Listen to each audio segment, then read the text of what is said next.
Ассалаумағалейкум. Құрметті көрермендер, міне біздер Ақтөбе қаласының әкімдігінен шығып жатырмыз. Осы тарих жөнінде енді ешкімге не емес, құпия емес, дым жасалынып тұрған жоқ. Енді осы кездесуден бір үміт күтеміз. Бақтыбай, не айтасыз? Қалай өтті? Экспедициямыз Алтын Орда Үшқиян атымен батыс аймағының 4 облысын түгел қамтып шықты. Атырау облысы, Батыс Қазақстан облысы, Ақтөбе облысы, Маңғыстау облысы. Енді осы аймақтардың басшысы, бүкіл қазақ халқының бас қолбасшысы ұлы ханымыз, қазақтың ханы, тек қана күшсіздің емес, қазақтың ханы Әбілқайыр хан Баһадүрдің ескерткішінің түбінде облыс әкімімен кездесіп, экспедициямыздың қорытындысы бойынша ұсыныстар енгізіп шықтық. Біз тарихта Әбілқайыр ханды тек қана кіші жүздің ханы деп ауқымын тарылтып жүрміз. Ол дешті қыпшақтың, күллі қазақтың, тек қазақ емес, башқұрт, ноғай, хиуа, қарақалпақ барлық халықтардың ханы, ортақ ханы. Оның территориялық тұтастықты сақтаудағы, елді ел қылудағы қызметі лайық бағасын алмаса, біздің территориялық тұтастығымыз да, тарихымыз да бүтін болмайды. Сондықтан біз экспедициямыздың қорытындысында осындай бағыттар бойынша көптеген ұсыныстар әзірледік. Алда осыны жүйелі түрде жазбаша жариялайтын боламыз. Бізбен бірге болыңыз. Алтын Орда Үшқиян экспедициясының хэштегінен көз жазып қалмаңыздар, сол бойынша ізденіп отырыңыздар. Рахмет. Біздер міне Маңғыстауда 30 мамырда басталған Алтын Орда Үшқиян экспедициясының тыңғысына жетуге жақындап келе жатырмыз. Қазір Ақтөбе қаласының облыс әкімдігінің алдындағы Әбілқайыр хан Баһадүр ханның ескерткішінің түбінде тұрмыз. Әрине бұл сапар бір ерекше, өзіндік ерекше жеке азаматтардың ынта ықыласыменен басталса да, үлкен маңызды сапар болды деп есептейміз. Бұл бірінші барлау экспедициясы. Қай жерде қандай назар аударатын, болашақ экспедицияларға объекті болатын бағыттарды айқындадық. Көптеген азаматтарменен, өлкетанушыларменен, тарихшыларменен пікірлестік, кеңестік, елдің басшыларменен. Бір қызығы, бірнеше ауданда, Батыс Қазақстан облысының аудандарында әсіресе біздің экспедицияға бір таластар болды, қызық. Жергілікті азаматтар күтіп алып жүрсе, мына жақтан әкімшіліктің жігіттері өздері шығып, олар да күтіп алып дегендей. Мұның бәрі де енді біздің бір абырой атағымыздың асып кеткендігінің белгісі емес. Мұның бәрі де осы жыртығымызды бүтіндеуге арналған ниетімізді қолдау деп түсіну керек. Сондықтан тұнау жем бойынан бастап, жайық бойынан аралап, Үшқиян елінің біраз жер бөлігін аралап өттік. Бөкей ордасына дейін табиғаттың аяқ астынан жаңағы нөсер жаңбырлардың күшейіп кеткеніне қарамастан сапарымызды кідіртпей, діттеген жерлеріміздің бәріне де бардық. Бөкей ордасы, Жаңақала өңірі, одан анау Ақжайық, Шапай деп жүрген, одан өтіп Жымпиты, кәдімгі арғы тарихын айтпағанда кешегі азаттық туын көтерген Сырым Датұлының қонысы елі. Одан кейінгі Алашорда, Батыс Алашордасының астанасы болған.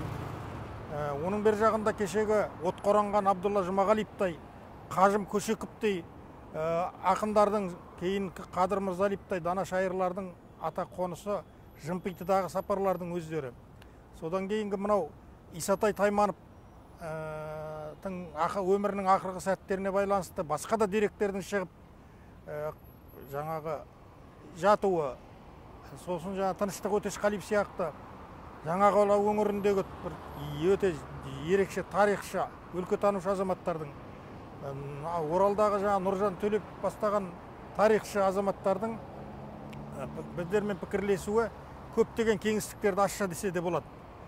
Енді оның арасында Оралда асыл домбыра, Дулат Тастакеев бауырымыздың қолдауыменен өтіп жатырған асыл домбыраның 3-ші турын, соңғы турын өткізіп үлгеруіміз. Батыс Қазақстан облысының әкімі Ғали Есқалиев бауырымыздың қабылдап көп мәселелерді ақылдасқанымыздың өзі бір нәрсе, бір айтып өтуге тұрарлық нәрсе. Қазір енді мына Ақтөбе облысының әкімі Оңдасын Оразалиевтен шығып тұрмын. Бұл кісі менде сол елдің жердің шегі, елдің шебі мәселесі, рухани, ұлтымыздың рухани тұтастығын ары қарай бекіте түсу, рухани іргетасымызды бекіту, рухани мәңгілігімізді баяндату сапарындағы жұмыстар жөнінде көп ақылдастық. Енді оның нәтижесі алдымызда көрінеді деп ойлаймын. Біраз нәрсеге келісімге келдік. Енді мынау Әбілқайыр хан, Баһадүр хан, айтпақшы кеше Дәуімшар батырдың басына бардық. Жарғамыста, Қарауылкелдіден шығып Жарғамысқа бардық кеше. Жарғамыста баяғы Ноғай ордасының ордасы тұрып, Ноғай ордасының бір ордасы билері, ұлы билері тұрған орда төбегеңнің түбіндегі қазақтың атай ақыны Өтежан Нұрғалиевтің кіндік қаны тамған үйдің орнында болып, сол жерде болашақта азаматтар сол жерге белгі орнатпақ. Соны айқындап белгілеп кеттік. Оны мен Өтежан ағамызбен бірге 2008 жылы тура 70-ке толған күні 15 тамызда болғанмын. Сол жерді ауылдың азаматтарына көрсеттік. Одан кейін тынау жемнен өтіп атақты Дәуімшар Құдабай қорымдарында болдық. Дәуімшар батырдың арнап Қарауылкелдіде үлкен ескерткіш салып жатыр біздің Маңғыстаудың жігіттері. Соны Есенбай Қалдаманов бастаған азаматтар Дәуімшар батыр қорымын қоршау жұмыстарын жүргізіп жатыр. Ол да үлкен қауым. Ол жерде осы атақты батырлар жатыр. Арақ бастаған басқа да жаңа Мырзамұрынның күмбезін мына Ақтөбе облысының әкіміне жаңа айттым. Қазір іргесі сөгіліп тұр. Ол бір 19 ғасыр мұраларының ішінде Маңғыстау, Ақтөбе кеңістігінде өте сирек кездесетін ғажайып күмбез. Енді оны аман сақтап қалу жөнінде жаңа облыстың басшысы тапсырма берді.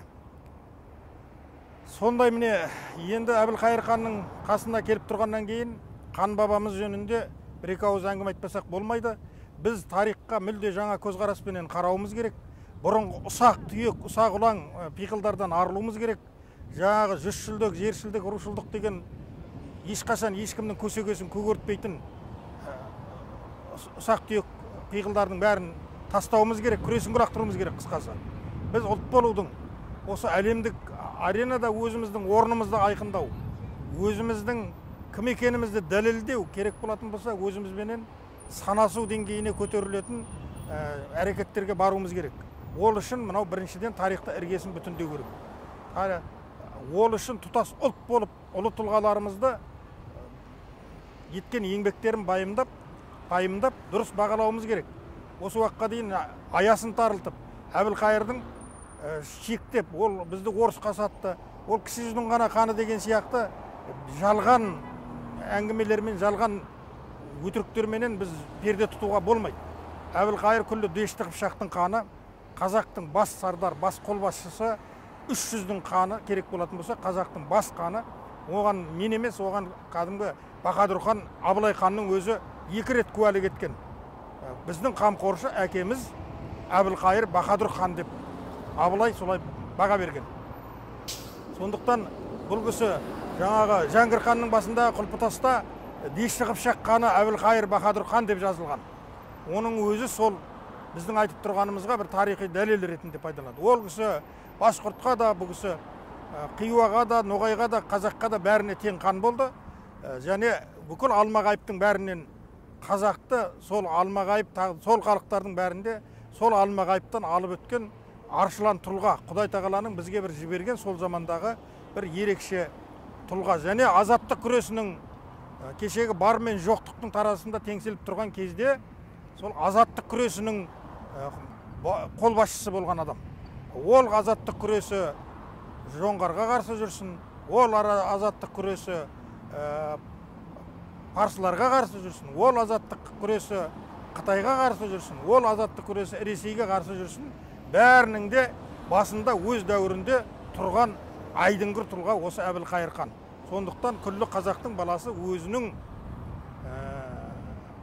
ата бабасынан жерінбей, өзекке теппей, солай осы ақиқатты қабылдайтын күн жақындап келе жатыр. Сол тұтас біз сол шындықты қабылдаған күні, соны мойындаған күні қазақтың көші, көлікті, ісі өнікті, ұл-қыздары көрікті болатында мен сенімім зор. Экспедициямыз әлі біткен жоқ. Біз Ақтөбе қаласында, Ақтөбе облысының әкімдігінен шығып, көптеген сұрақтар қозғалды осы.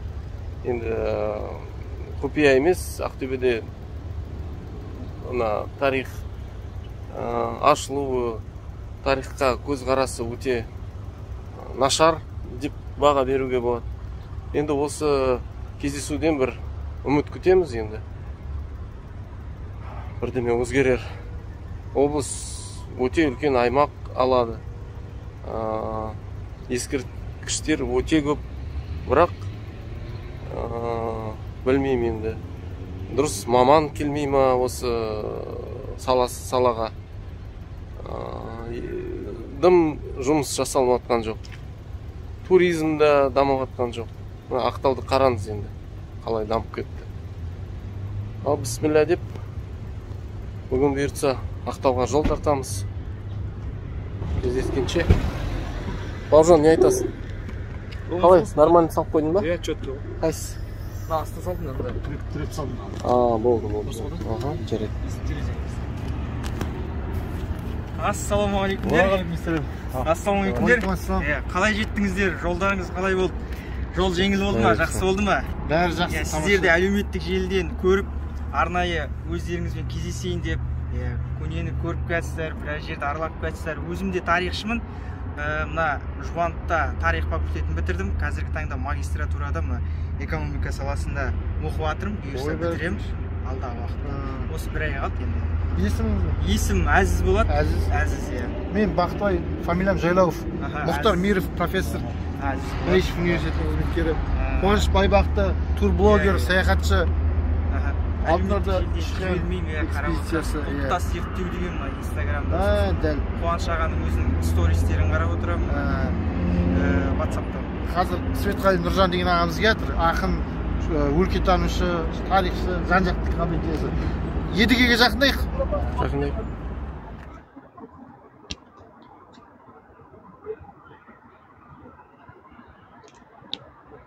Жер Едігеге ескерткіш Ақтөбеде. Қобда бағытта шығатын жерде. Полиция қарап тұр. Ер Едіге бабамыздың тарихын халық қазір жақсы біліп келе жатыр. Бұл енді тек қана біздің қазақ халқы үшін емес, бүкіл түркі еліне баба болатын адам, түркі еліне жақсат жасаған, ерлік жасаған адам. Қазір енді мына Ақтөбе облысында осы кісіге атап мінекей қасымызда өтіп жатыр даңғылды, Ер Едіге атындағы даңғыл, Едіге батыр атындағы. Мына жерде мінекей ескерткіші қойылды. Алдағы уақытта қазір көптеген ұсыныстар жасалып жатыр. Осы кісіні әрі қарата ұлықтау.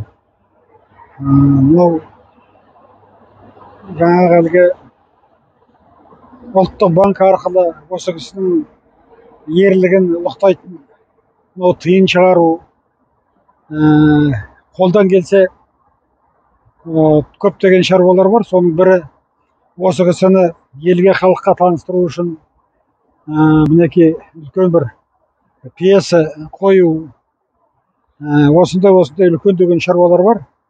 Үлкен азаматтар, облыс әкімі Оңдасын Сейілұлы өзі осы мәселелердің барлығын қолдап қарап отыр.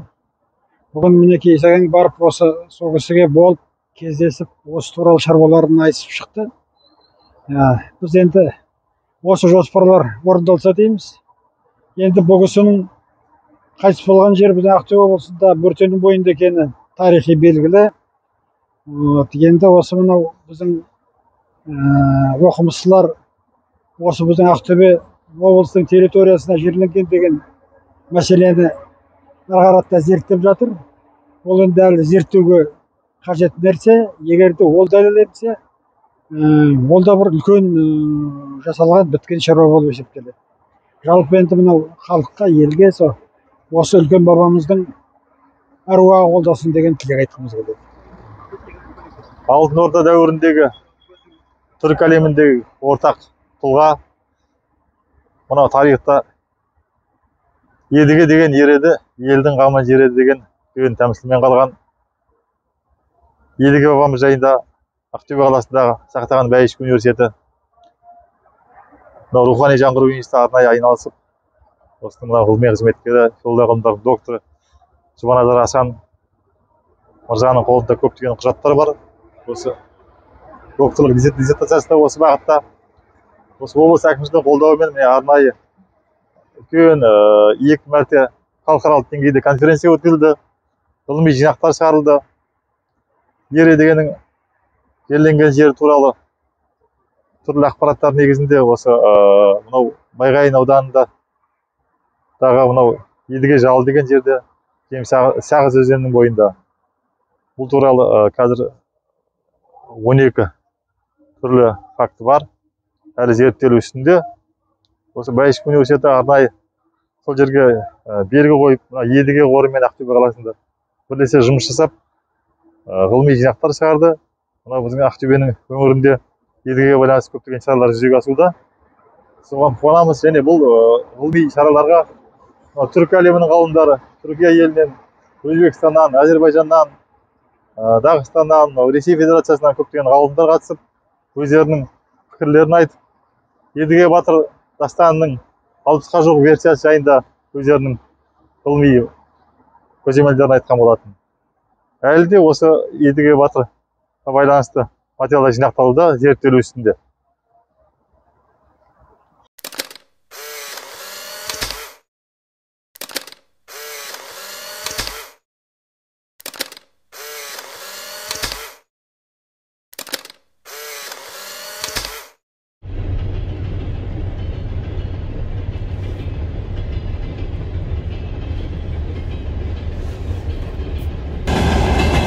Сағызда көпірді бұзып тастапты.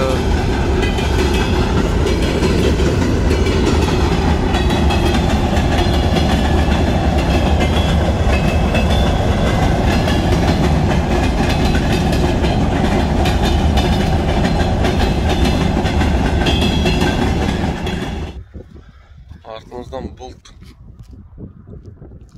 Қап-қара. Жаңбыр. Алдымызда тап-таза күн ашық, аспан ашық. Бәрі жақсы. Қазір сарма бір жерге барып демалатын шығармыз. Жоқ, сенші.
қандай не бар екен?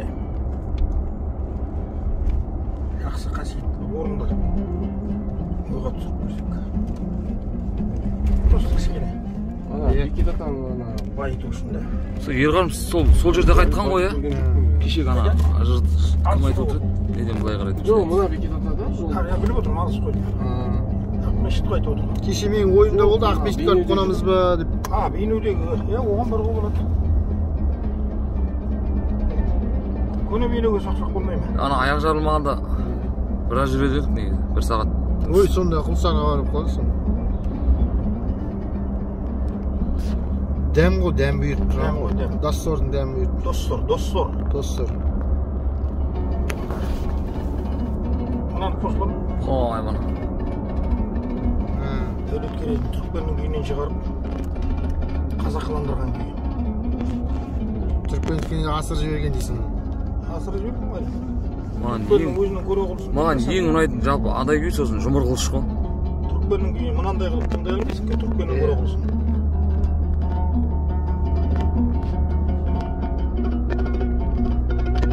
Кеше ана нарын көмей жүргенде болсын. Күшті келеді да. Шөпке, қал. Енді сол ареалда дүниеге келген күй ғой.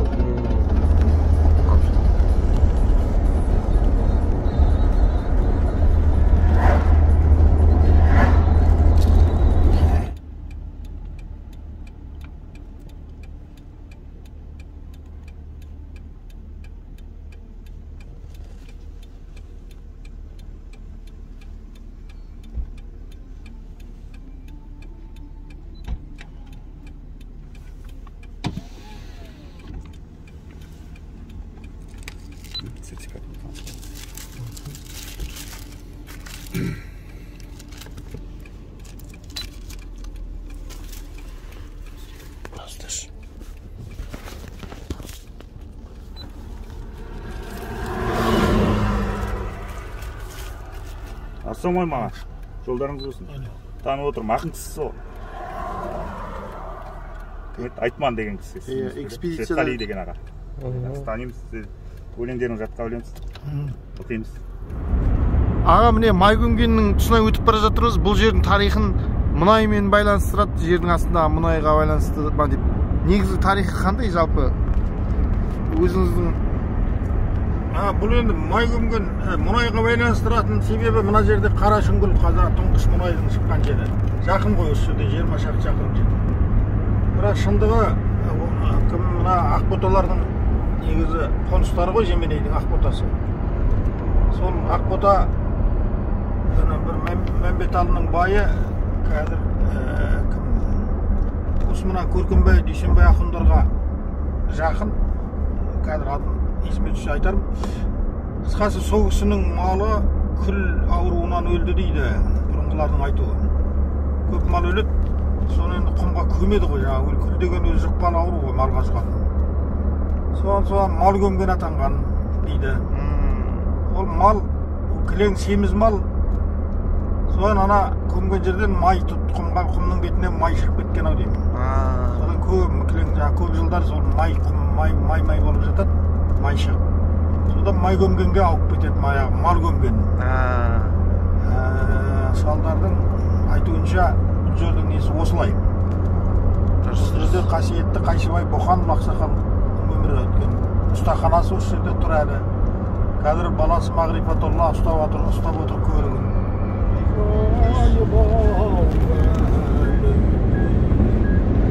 Аққаны малым жайлап отыр.